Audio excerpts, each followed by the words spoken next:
நீ கொடுத்ததற்கே நன்றி சொல்ல முடியவில்லை இன்னும். இதில் அடுத்தடுத்து கேட்பதற்கு அஞ்சுதே என் உள்ளம். யா அல்லாஹ் யா அல்லாஹ் சுப்ஹானல்லாஹ்.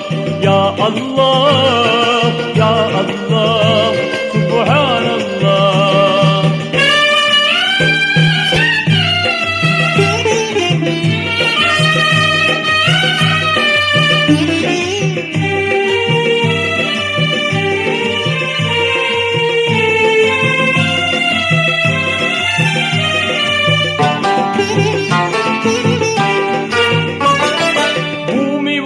மண்டலங்கள் பொருத்தமாக படைத்தாய், அதை புரிந்து கொள்ள புலன்களையும் திருத்தமாக அமைத்தாய்.